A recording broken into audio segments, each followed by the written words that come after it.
seagulls follow trawler. It's because they think sardines will be thrown into the sea. Thank you very much. Talking nonsense. So I thought, no, enough's enough. Why should I put up with that? Talking nonsense. So I thought, no, enough's enough. Why should I put up with that? Don't back down, double down. Don't back down, double down.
Yes, good morning. Welcome to the breakfast bar and all that pish.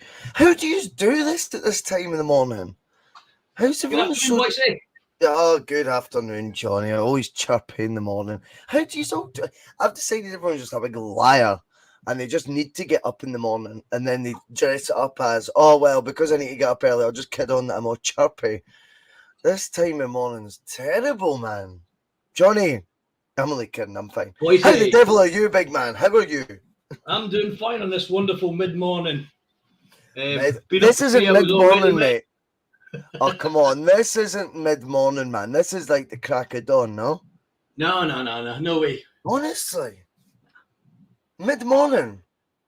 Like, that's mental. I've been up for nearly 3 hours already, mate. Why? Why are you doing this to yourself? Are you crazy? Yeah. Why? Obviously. Just the way people are. Oh, not man. Nah. I was that tired this morning. I hit the paste button in the email to send you the link, and it came up like Stephen Hendry versus fucking some other player in the Masters 1991 final. I'm like, when did I even watch that? I need to stop drinking, man. So I must have copied that link and sent it to someone at some point, man. Yeah. I don't know when that was. I thought I'd copied the show link. I obviously hadn't clicked the button properly. So I hit Control V in the email. Some 1991 snooker Masters final. I was like, I don't think Johnny wants that at 8 in the morning. Anyway, Johnny, good to have you on the bus. Good to have so many of you with us as well. We're going to be talking a wee bit about our new arrival, Alistair Johnston. But before we get into that, all that good stuff, hit like, hit subscribe, hit share, become a Boycie Bus member. All that, carry on, man. Hope you are all doing well. Alistair Johnston, I sent you a wee link to or a reminder to watch this presser about 1:45 last night. I was very, very impressed. Though I've got to say, I kind of took... I kind of was taken aback by it, Johnny. I'll be honest to you, and I don't want to be over dramatic about it either. But that was the best introductory press conference I've seen. I don't even know since when. ever. I don't know. He just talks sense, but he Yeah. talked so openly.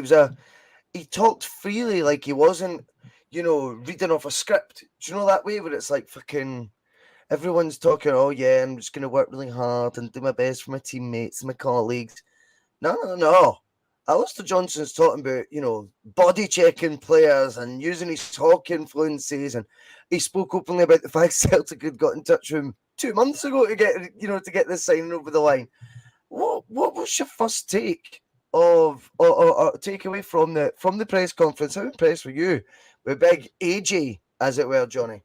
Yeah, I was quite impressed. I'll be honest with you, I don't tend to watch a lot of these sort of press conferences because, like you said, they do tend to be a lot of the Generic usual sort of sound bites that you get. Like, I agree. and I did actually watch a bit of it the other night there when I come home from work and I was just making myself a bit of tea and there was a link on the phone, so I thought I'll watch that while I'm just making whatever I'm having for my tea, and I thought, yeah, he come across quite well. And then I watched it this morning, and like you said, I thought he was well spoken.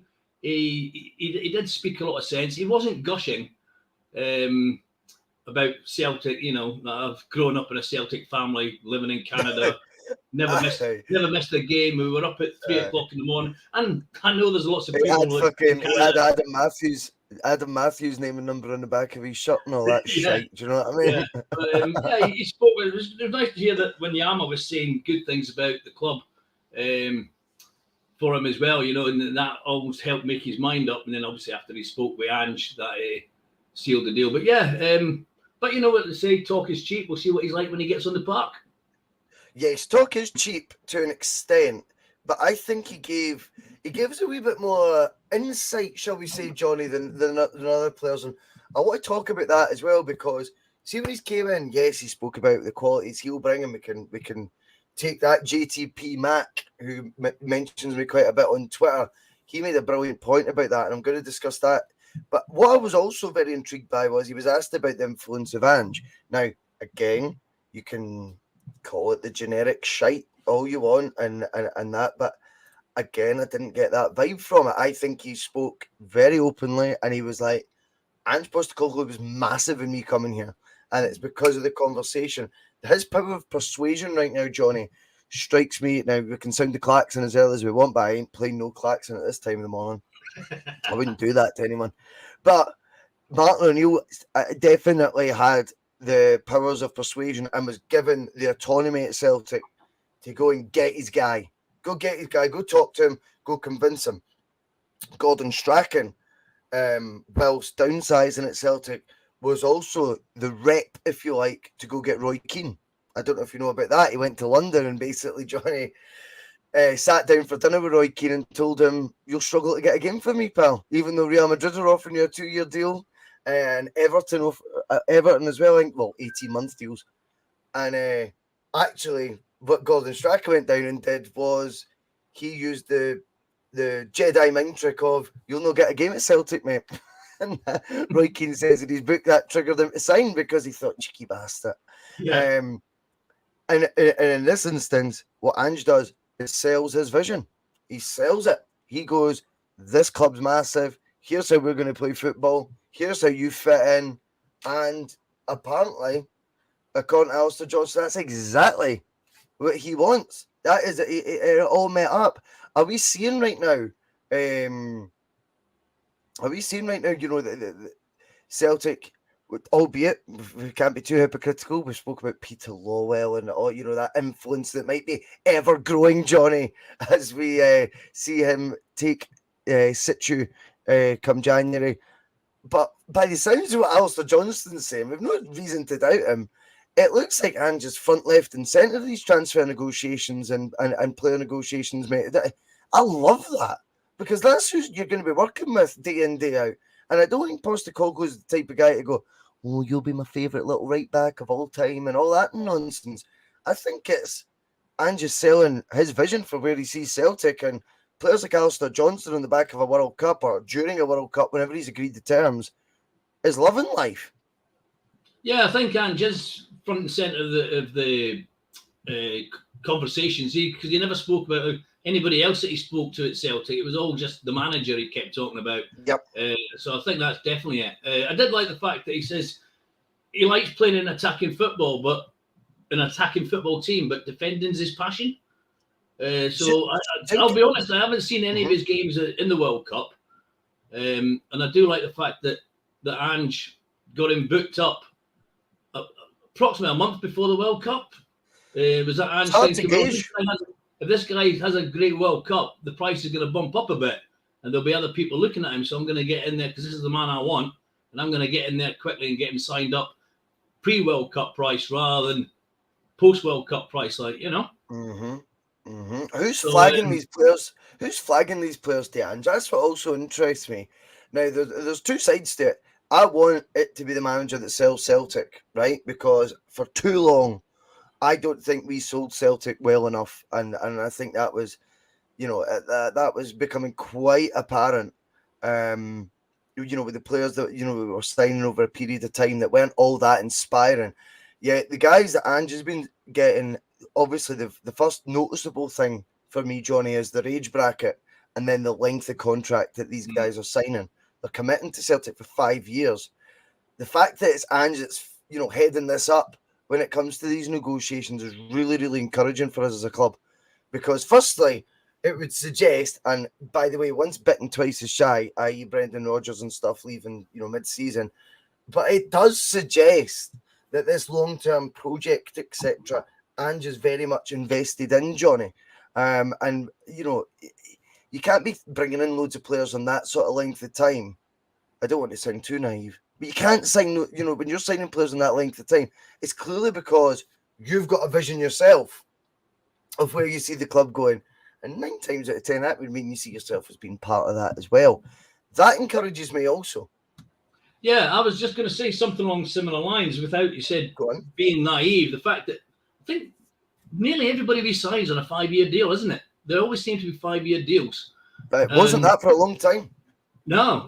And I know somebody did say once before, whether it was on our group chats or actually on the shows, that 5-year deal really in reality is 3-year deal, because then you're still giving yourself 3 years to have that guy and 2 years, right, it's time for you to move on, but we've still got you held like this on a 24 months left of your deal. And so maybe Ange, without him having signed a contract at Celtic long term, because he's still on this rolling contract, he's obviously convincing these guys, look, I want you to sign a 5-year deal because I'm going to be here for 5 years. Forget about my 12-month rolling contract. I'm here for the long haul. And he's convincing these guys to put their name on that contract for 5 years. And there's no written guarantee. And even a written guarantee is not a guarantee, is it? No, we know that. You're right. It says, you keep saying it's just protecting our assets. But he's convincing them, look, I'm here for the length of time that you're going to be here. Are you suggesting I'm a broken record there, Johnny? Are you saying I repeat myself? No, I think you may repeat it, but it's something that we all keep thinking, isn't it? He is the most important asset at the club at the minute. I mean, like, say, we're going off topic, but if Ange was to up sticks and move mid-February, then we'd all be falling apart, wouldn't we? Or we'd think we were about to fall apart. Like, it would be it'd be a disaster. It'd be the worst. It'd be worse than any player leaving us. I strongly believe it'd be worse than virtually any of the players leaving us mid-season. Aye, and the thing is with that though, what he's actually doing is he's leaving by securing these long-term deals. He is securing Celtic's, certainly in the football department, their immediate to mid-term future by having these guys all tied down. Do you know what I mean? Because even if players, and you can't have it both ways. If Johnston's signing predominantly because of Ange, and maybe that's been the mindset of other players as well, undeniably, if we were to downsize in terms of the next manager, they might want out. But by putting them on these long-term contracts when they first arrive, Johnny, you're safeguarding it, because if they want out, that's fine. But we'll get the right price. We will get the right price, not just the first price that we're offered for these guys. And I think that's really important. David Lowe joins us. Yes, mate. Good morning. Good you're morning. not another one who's all chirpy at this time. You don't really seem too chirp. No, good. I've been out in the freezing cold. That's woke me up. So we'll give a wee bit of insight to the group chat recently because it seems to have lost the plot on the old WhatsApp group chat. I don't even know how we started talking about pies in a roll recently. that was But, Connor. it was That was Connor Carr's fault. Aye. And then like last night I was like, nah, I want one of them for my lunch tomorrow. Like I really do. And I ended up walking. I don't drive. It's probably for various amount of reasons. And I literally walked from my village to the next village because that's the only place. There's not a shop where I live or anything, man. I walked 3 miles last night just for two Scotch pies and a fucking 2 well-fired rolls. Like it was -7. I've lost the plot, David. Help me out, mate. Pie on a roll. Dedication, Pie on mate. a roll. So that's something I've ever really bothered to. Like I said to Connor, I don't know if I've even had one. I think I would remember if I've had one. I feel like I should have one because I think I'm going to get absolutely scalded in the live chat now by everybody going, how have you not had a pie on a roll? Call yourself a Scotsman. I was already getting crap from drinking a Diet Iron Brew. Oh, I know.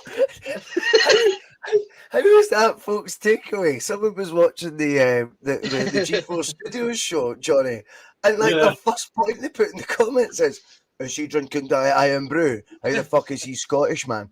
Riveting conversations we were having. That's what he brought up. I've quite enjoyed watching the chat, even, and that was me watching it second time round. But sometimes that's folks' first takeaway. I'm not listening to a word a boy says if he's drinking Diet Iron Brew. If he's on the Diet Iron Brew, man, swear to God. Bizarre.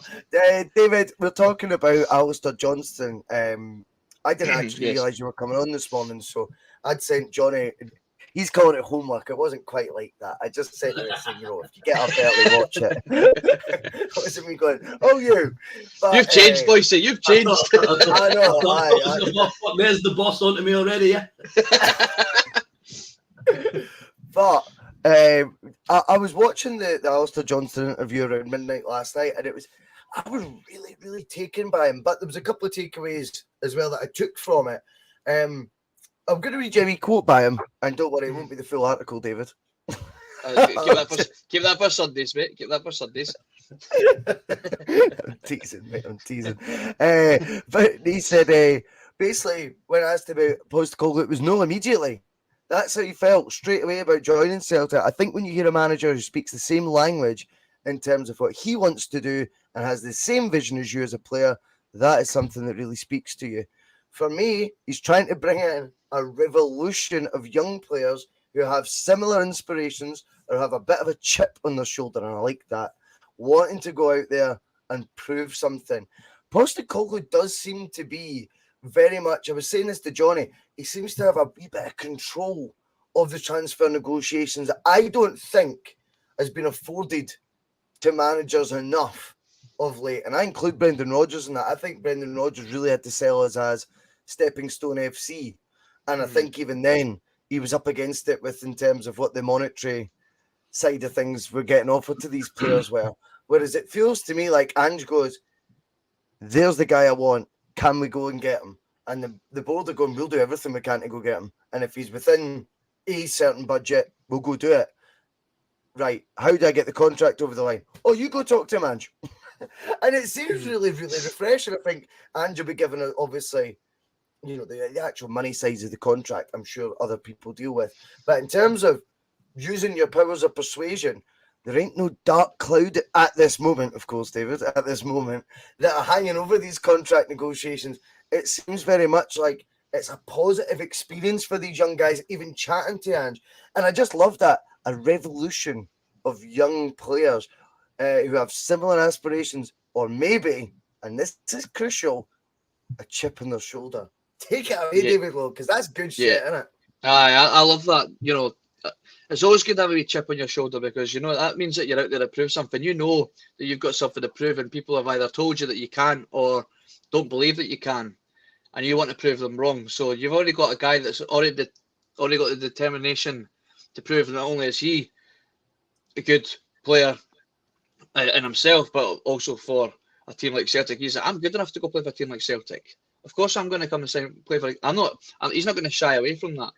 As for Yep. Ange wanting to, I don't think it's a case of how do we get him over the line? Well, you go talk to him, Ange. I think Ange is saying, I'm going to talk to him. You just leave it to me.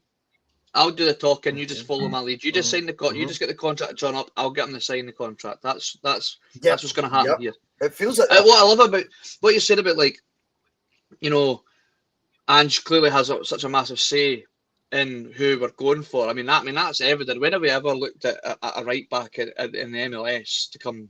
You know, it's not a market that we tend to bother looking into.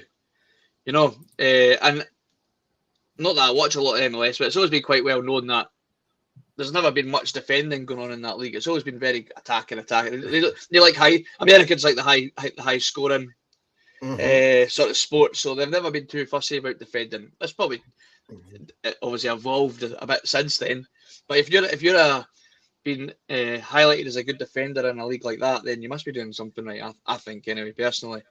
I had listened to what you were saying when I was coming back for the school run about the way he comes across, the way he just seems to, like, he's not gushing about being here, but like you said, I'm good enough to be here. I'm not gushing to be here. It's great that I'm here because I think I'm good enough to be here. But like I said, he's not going on about how he was a mad Celtic supporter when he was younger. I also quite found it was interesting that he's got a similar path to Hatate in terms of his education. You know, he became a professional footballer through the university system over in Canada, whether he was in the States or not, I don't know at the time. And that's how, because I think from what I remember, he said in the press conferences, it's quite a new established team that he was drafted into, like out of the university system, rather than the club taking just all academy players to build a new squad. He was handpicked out of the pool of university professional league, or what you want to call it. Semi-pro. Right, that's so I don't know how long he's actually been considered a professional football player. Like Hatate's this is apparently only his second or third full season as a professional. I think it's quite similar for Big AJ. So it's quite interesting. It's such a different route to take, but you know, if he's managing to do it and get to Celtic this way, then we must have a good player on our hands, I think. Well, yeah, I mean, definitely. And I want to talk, Johnny, now about the football side of things when it comes to Johnston, because we should be excited, by the way. First and foremost, Celtic are outlaying, I know, 4 million quid. I would be a hypocrite if I was going to sit down and say, I think that's a huge outlay for Celtic or in football terms, because I don't particularly. But I think from our point of view, we don't spend £4 million as often as we probably could and should. But when we do, and you're doing it a month in advance of a transfer window opening, that would suggest to me this is a player very high, if not numero uno, on Angie's list of wanted players. What I liked about what he said, though, was, and it's not just about, Ange getting his guy. This guy sounds like he is, first and foremost, very much a defender, Johnny.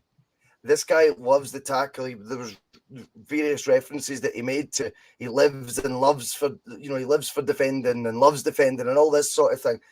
And I think whilst we've got a super attractive style of play, super attractive, I think when Uranovic, for example, we see in a Croatia jersey looking very, very good against some of the best teams, I think he's undeniably got more cover. I think right now we don't have the quality of Croatia's midfield, for example, right? We need to be real here. And that's no disrespect to any of them. It's just, that wee Modric is just a master. Brozovic has broke records at the last 2 World Cups for the amount of kilometres travelled in a game. Don't know if you've seen that. He's broke the World Cup record 4 years apart. And his own record this year, because he covers that much. So that would suggest that he gets a wee bit more of an insurance policy, shall we say, playing for Croatia. And that's maybe enhancing these displays and making it look a wee bit better than what it maybe did in the Champions League, for example. But Do you think Andrew's acutely aware of that? And I keep saying acutely aware these days. I don't know where that sayings came from. But fucking, do you think he is acutely aware, that being said, Johnny, that maybe when he's got Celtic playing against opposition like Real Madrid and things, and he's playing this sort of open football, which he ain't going to compromise, and he said that enough times, maybe then you need the guys that are implementing that style, particularly in the fullback role, to have a wee bit more of that hunger and attitude towards the art, as I call it, of defending, Johnny. And maybe that's going to be one of the attributes that Alistair Johnston brings. Yeah, I think to quote you, Boycie, I think he is acutely aware. And that's, I think, why he gave us that little warning about don't get too attached to your heroes, because never mind they're going to move on. I'm going to move them on because, yeah, they're good at the minute, but I'm looking for better, and I'm looking for they're doing what I need them to do at the minute at the level we're at, but I'm going to be looking for better players to do even better at the next level that I want to get this club to. I must admit, with Johnson, obviously, like everybody else, never heard of him, and when he did come up on the radar, I did think to myself, is he going to be like Burnaby? Because we spent what £3.5 million on Burnaby, didn't we? Peanuts. 3.75 million. Yep. Yeah, something like that. Yeah, and is that 4 million you just mentioned there? Has that been is that the quoted figure for Johnson? Is it? Well, me and Jonathan spoke about this today, Johnny.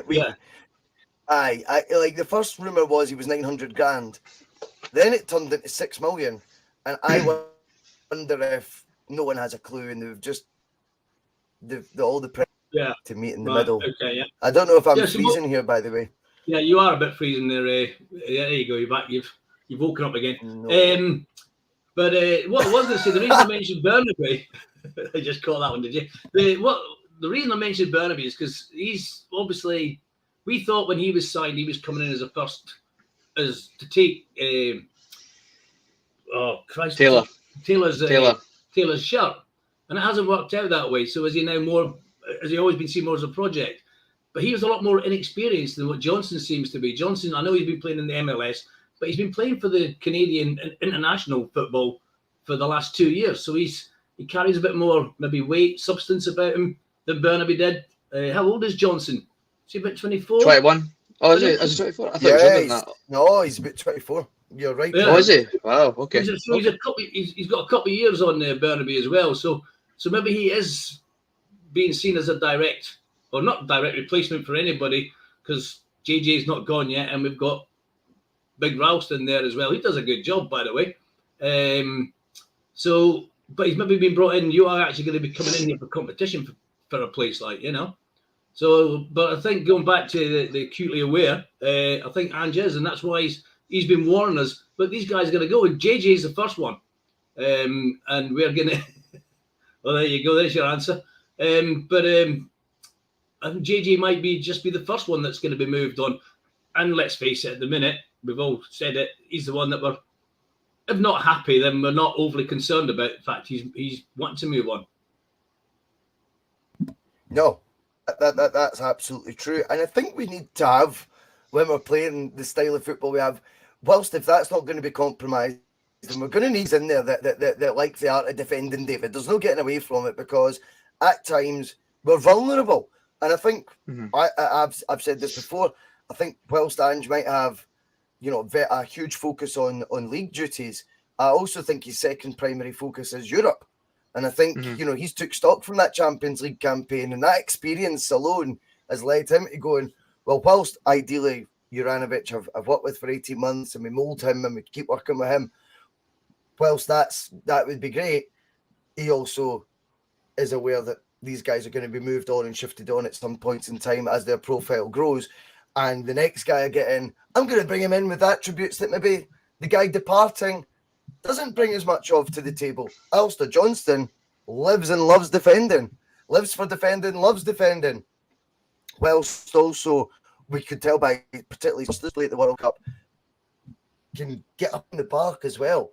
Do you know what I mean? So it's like, this is the sort of thing we want from our manager, is them to be learning as they go as well from the experiences we have at dining at Europe's top table.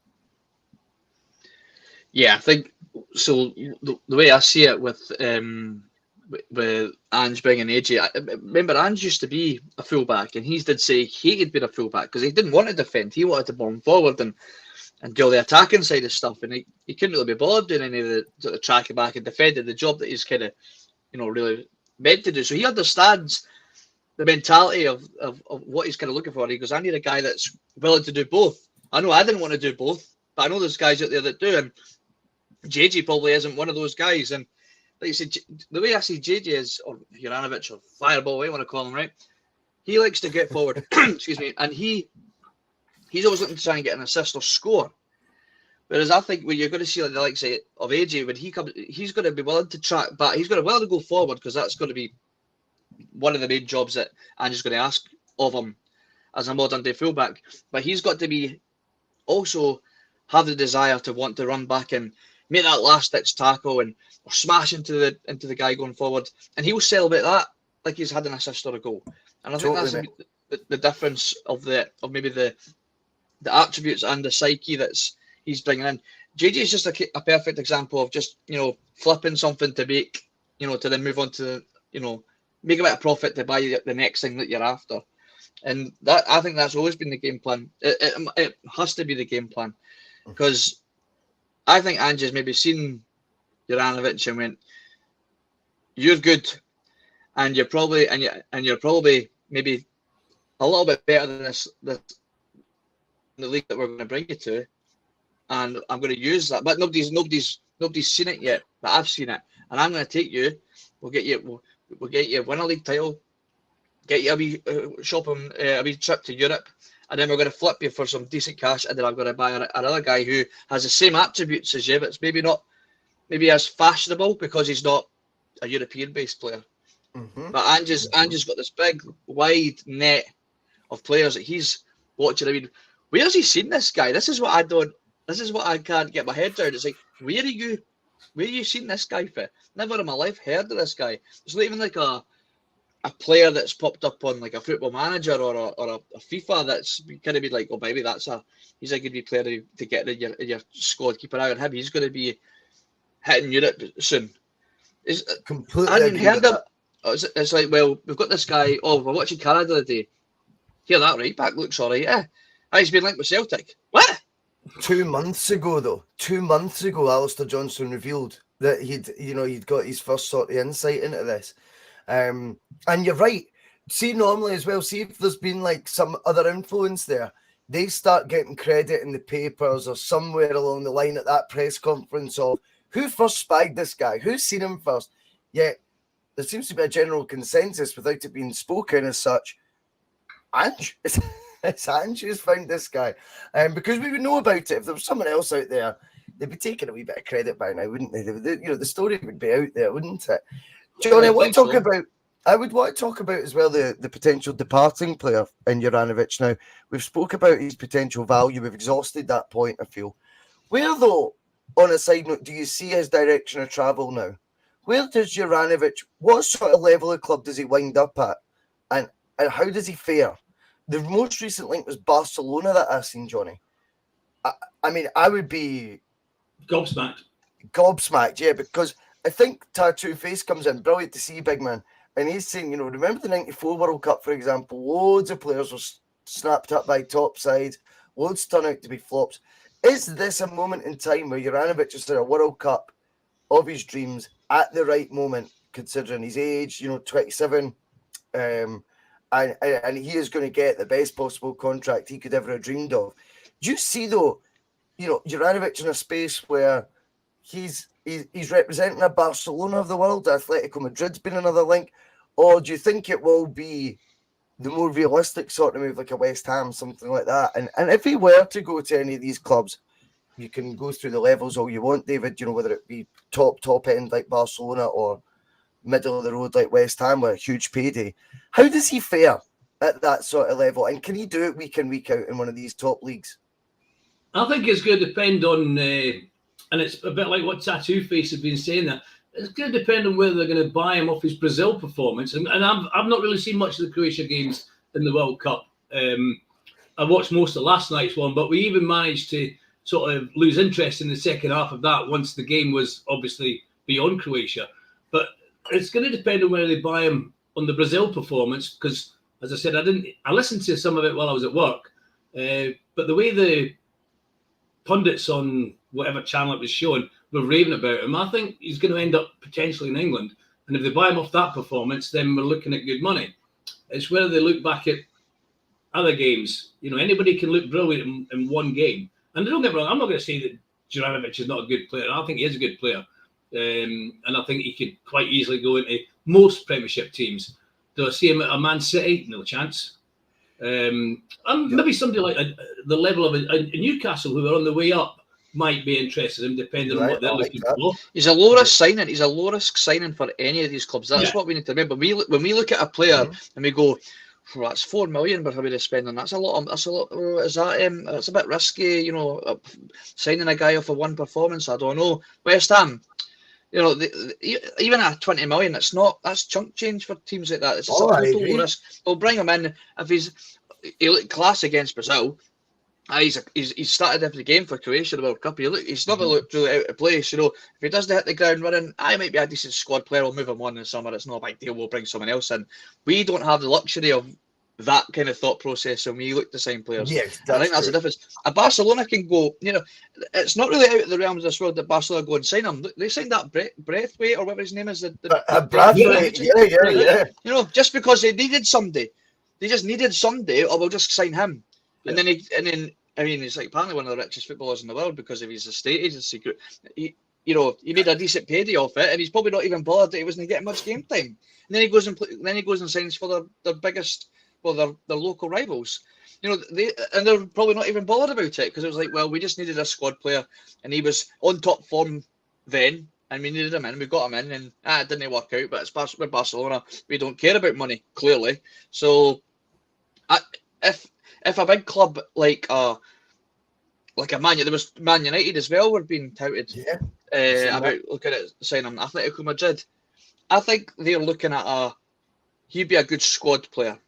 Yeah, if you look at Newcastle as well, they done something similar last year, didn't they? They went out and bought that. Was it Chris Woods for something like 14-15 million from Burnley? So there's the possibility of something like that. But that one you're talking about, Barcelona, he was always a stopgap. They needed a centre forward, so he was available. They took him. Didn't work out, right? But it's like you said, David. They've got the money from somewhere that they can play with. Yeah, sometimes these signings at 15-20 million pounds, for example, don't represent huge outlay at these clubs. You know, let's talk about Uranovic though. Rather than the club's point of view, can he hack it at that level week in, week out, Johnny? I don't see why not. To be fair, if he's going up to say a Newcastle, and let's face it, I think we could say Newcastle are on the up. They're signing better players. They'll sign even better players during this. He's not getting Kieran Trippier out that team though. Not in a million. That's true. But I'm just saying Newcastle as an example of a team that might be looking for somebody as backup. West Ham, I don't know what their squad situation is at West Ham. To be fair, I don't. You get rid of Kufal. I think it's Kufal is the right back, and they want rid of him. Right. Okay, so I think West Ham is the most likely Premiership team. You've got a Scottish manager that's invested in Celtic, managing their club. Yeah. He watches us every week. Yeah. They want rid of their right back. So they're obviously looking to bring in a right back, an affordable one that can probably play at that level. I think Uranovic is the kind of player that is going to have. One game he'll be unplayable, unbelievable, like the Brazilian game, and then you're going to see the complete opposite side of him every now and again as well. I think he's more than capable of playing in that league. There's been a lot worse players played in that league. Let's be honest, right? So I think he'll be fine. Whether he's a starter every week, it's a difficult league to be a starter every week. I think you'll be a top player to be guaranteed a position in any squad in that league. Mm-hmm. I think he'll swim though. I don't think he'll sink. I think he'll be more than fine. Probably lower to mid-table teams is the most realistic destination for Uranovic to succeed in. So basically, what we're saying is he'd be a regular, but he wouldn't be a first name in the team sheet. I think he'd be a squad regular. I think you'd see him in their squad list He's not a guy that's not going to be even sitting on the bench. I think he would get, even based on the performances that we've seen so far against the higher opposition, he can mix with them. He's probably going to walk away with some black eyes and bloody noses every now and again, but he'll lay a few punches himself. Right. Where though? See, when it comes to like a Uranovic, where does this interest spike from? Is it the World Cup? Now, I know Steve O'Matt's putting in a few comments saying, it's a small sample size of World Cup. Surely clubs aren't that naive to look at 4 or 5 games. I actually happen to think what goes under the radar, and this is the good thing about Celtic's player trading model, if you like. I think there's now too many examples of success stories from signing guys from Celtic at affordable prices that I think heavily influences the market. And gives you optimism. We can get this top dollar fee for Uranovic, which, as I say, I'm not going to go into all that debate because I think we've exhausted it. But I think, Johnny, you look at the most recent right back, for example. Jeremy Frimpong only left Celtic, 2 years ago? Yeah, 2 years ago. It'll be coming up for. Is now linked with Bayern Munich. He was in the Dutch squad for the World Cup. He has pulled up trees at Leverkusen. And you look at that as just one example. Kieran Tierney, I mean, what does he cost in the modern day now? To price him away from Arsenal. Apparently, he's one of their top paid players now once he signed that new deal. Van Dijk went on to be the best defender in the world for a period of time, albeit I don't think he is anymore. Celtic have this proven now track record of you get a player for them, you get them at decent value, they go on to either become absolute pillars of your team, or in a Southampton case, you punt them on for a freaking fortune. Do you know what I mean, Johnny? I think that has to be seen as one of the compelling arguments for why clubs will be willing to take a chance on a Celtic regular, and particularly when you throw in the mix he's played at Champions League level for us this season as well. Yeah, and if you also take into the fact that maybe some of the bigger teams that we're thinking that JJ is probably not capable of, they might be looking, and I know his age makes a slight difference to it, but they'll be looking at saying, well, wait a minute, who was it? There was somebody, was it Liverpool that were looking at Van Dijk when he was at Celtic, but didn't go with him and let him go to Southampton, and then ended up paying, what, 75 million pounds. So they might start looking at, well, wait a minute, instead of letting somebody else almost be the middleman, great point. Instead of us spending 50, 60 million quid from him in 2 years' time, let's go in and get him now when we get him for 20 million quid and see what we get out of him. Johnny, that takes a conveyor belt. That takes a few examples before clubs start feeling that way. Do you know what I mean? So it's as much as we can be frustrated at Van Dijk leaving us for only 13 million with a sell-on fee, and then I think we got another 6-7 million pounds when he went to Liverpool. Whilst we might have felt, do you know what? That wasn't enough money we sold him for at the time. I think you need to build up to that. You need examples. You need cases. Case examples. And then you get to this stage where I know there'll be laughter from Bob calling it Dembele dollars and things like that. But I think the reality is, you're right. Cut out the middleman is what these chairmen are now saying. Cut out the middleman. Cut out the Southampton move. Do you know what I mean? Cut out the, whether it be West Ham that David's talking about. Maybe that gives the more meat on the bone for it to be a potential Barcelona, say, or a Man United, because they might go, it's not that much of an outlay in our crazy world of transfer fees. And what sometimes happens with these guys, they become either unaffordable or a crazy price. And now Celtic have this track record, this growing reputation of players that leave them tend to do okay. Because I actually thought Stuart Armstrong might be the next one after we sold him at Southampton. I thought he might be the next one to make that move to a bigger club. And it makes you wonder if, going off team subject, but if is that what Southampton were hoping with the Rebo as well when they took him off Rangers for, what, 6 million?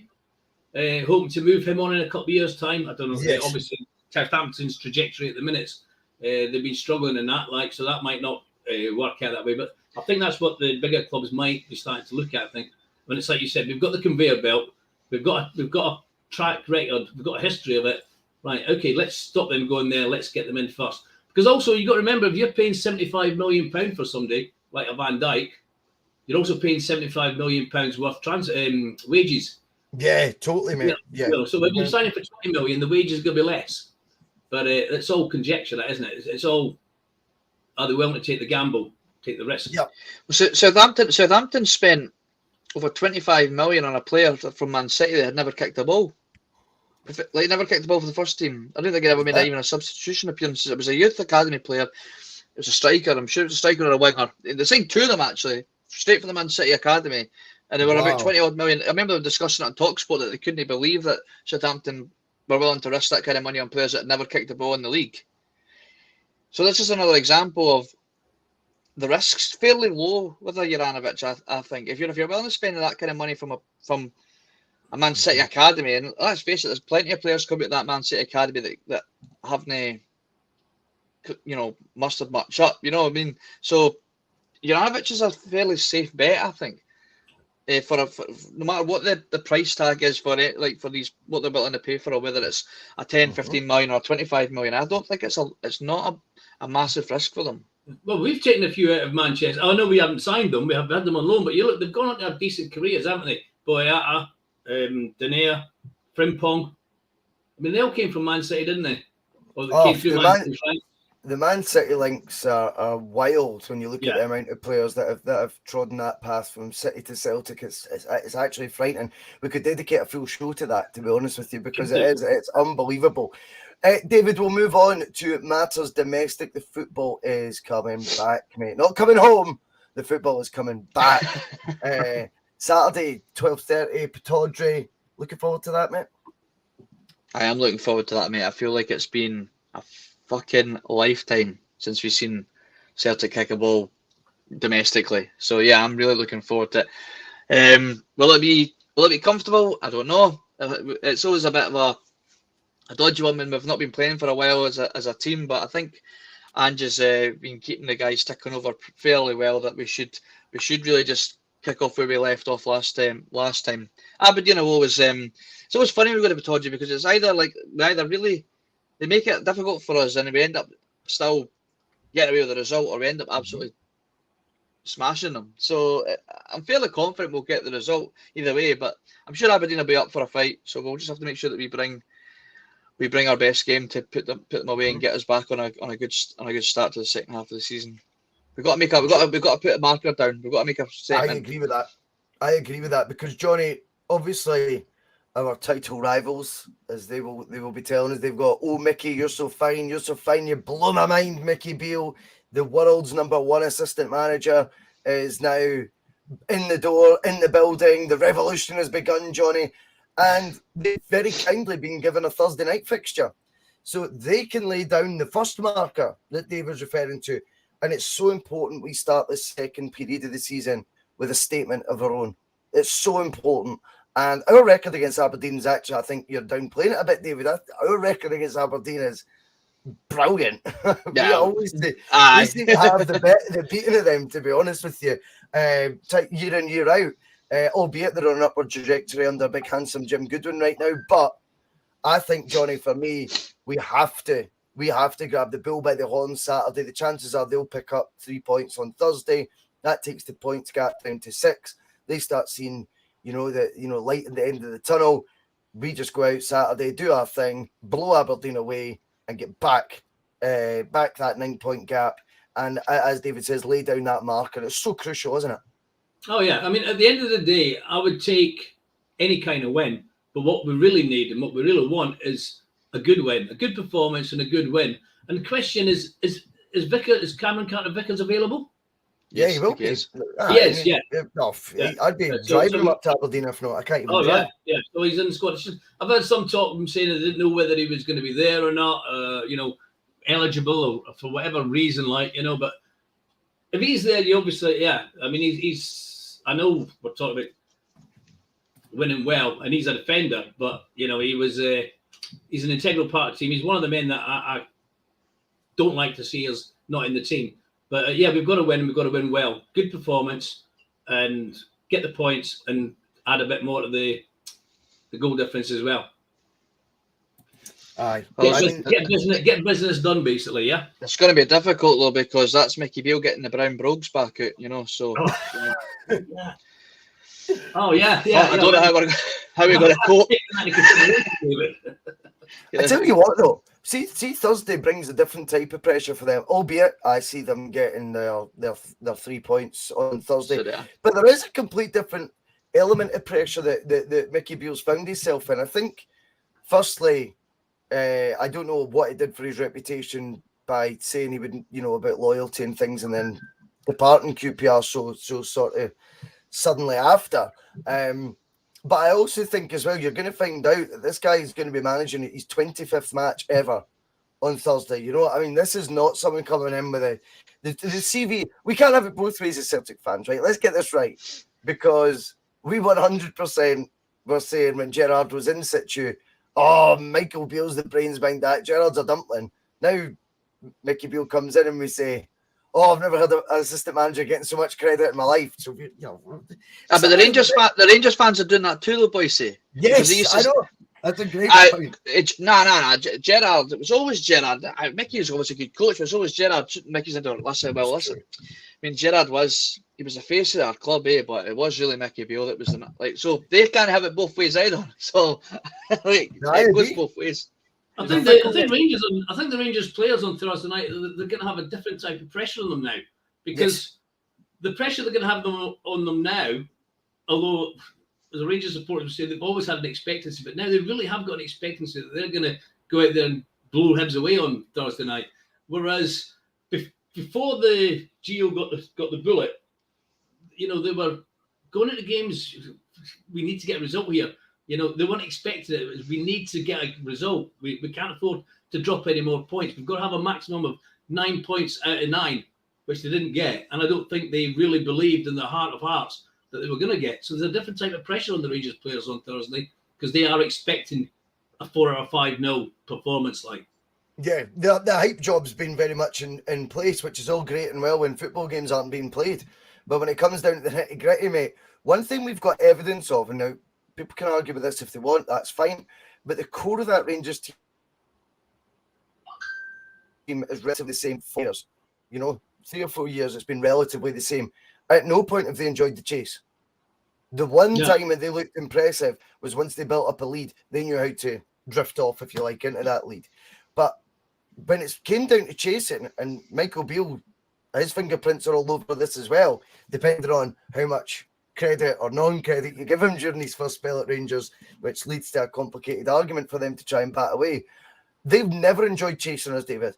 And right now it's a chase that they're involved in. It is a 9-point gap that is ominous for them. Celtic at this point in time have lost one game in the last, I want to say 45 or something like that in the league.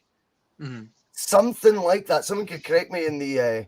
When we go back to when we lost the game against St Mirren, what was the unbeaten run that St Mirren broke? Livingston was the last one. I think Livingston we hadn't won a game since then. We've won a big game since then. We've played about 13 domestic games since St Mirren beat us at Paisley. So yeah, it must be kicking on for something like that, Russell. So this chase, David, I'm talking about here, ain't against the team that has shown any evidence in the last 13, 14, 15 months they're going to be dropping all that many points. So it's now a case of, can you hang? Can you hang, Rock? Can you hang? That is what they'll be asking, David, because realistically, they need to stay at, best case scenario is we drop some unexpected points between now and Ibrox. But if not, and judging by a very long period of time, that looks unlikely we'll drop any points if at all. Then they're pinning their hopes on beating us, our second defeat in 50 league games by this point, to cut a gap to 6. There's all sorts of pressure on them that no one wants to report, no one wants to talk about. It's all a feel-good factor right now.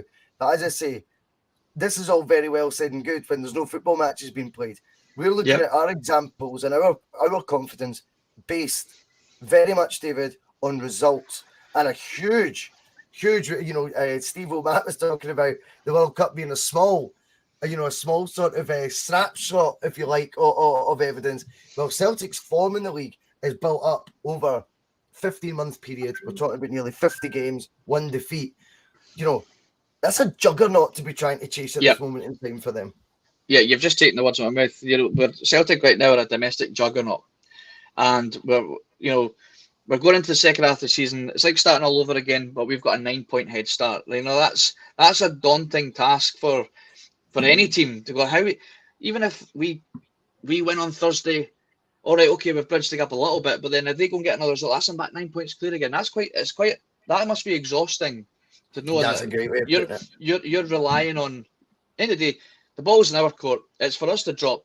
They're relying on us to drop the points to allow them to slowly build up the gap. You know, they're like you said, they're relying that they can beat us when they play us in the new year. But I just don't think they've got what it takes right now. I think they're going to, you know, you say it's like, can they hang? Well, when they step up to the plate, they're going to find out that their arms are just too short to box with God right now. They're just not going to manage it. I think they'll not lay a glove on us, if I'm being perfectly honest. If you've got to rely on the team dropping more points in 5 months than they've dropped in 12, then there's got to be a daunting task, that, isn't it? You know, it's got to play with the Reds. Aye. Yep. Aye. That's fair.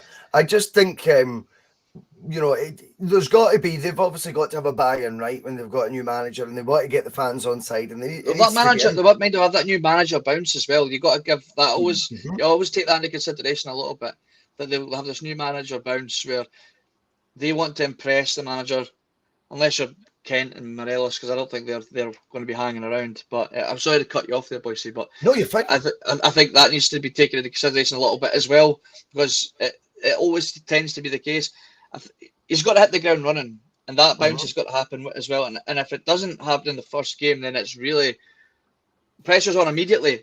He's not in a really great position, Mickey Beale, because there's no real credit. If Celtic, if we somehow lose this position that we're in, then it's Celtic that gets it's not going to get a Mickey Beale masterclass. It's the Celtic have somehow dropped the ball. Whereas if he doesn't manage to bridge the gap at all, then I think he'll be out at the end of the end of the season. Johnny, this is it. I mean, at the end of the day, you know, we could criticise his decision to go there if we want, or we could say it took a bit of bollocks, because I think it is a bit of a no-win situation, because come the end of this season, if, as expected, Celtic were to go on and win the league title, he'll have been manager at Rangers for 23 of the 38 games. That's then on him. And that'll be how it will be spun.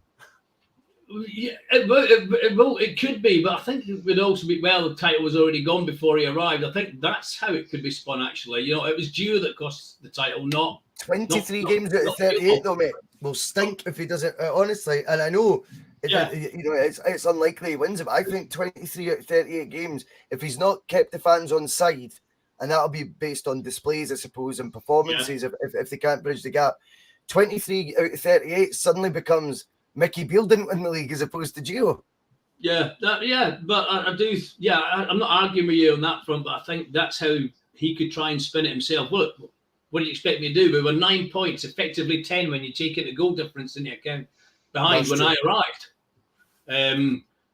Then we could point out, well, last year at one point we were, we'd lost 7. Media. The title had been handed over in October because we were 6 points behind.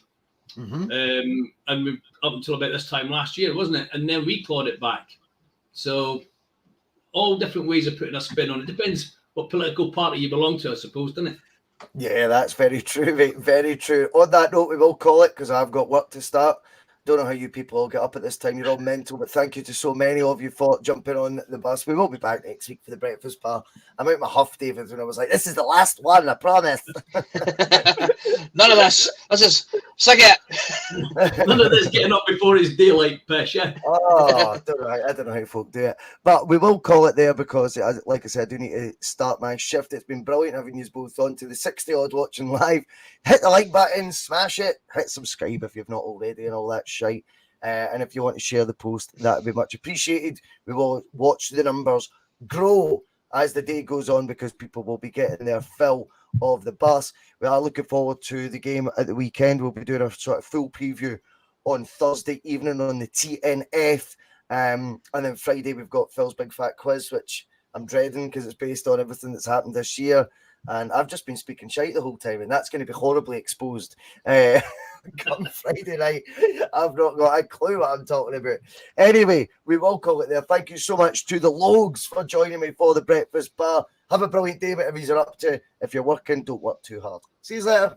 Some of his comments about me deliberately trying to cause controversy. Well, I work in the media now, and you've got someone sitting there next to you who's an embarrassment to the media profession. He's an apologist. He's a charlatan.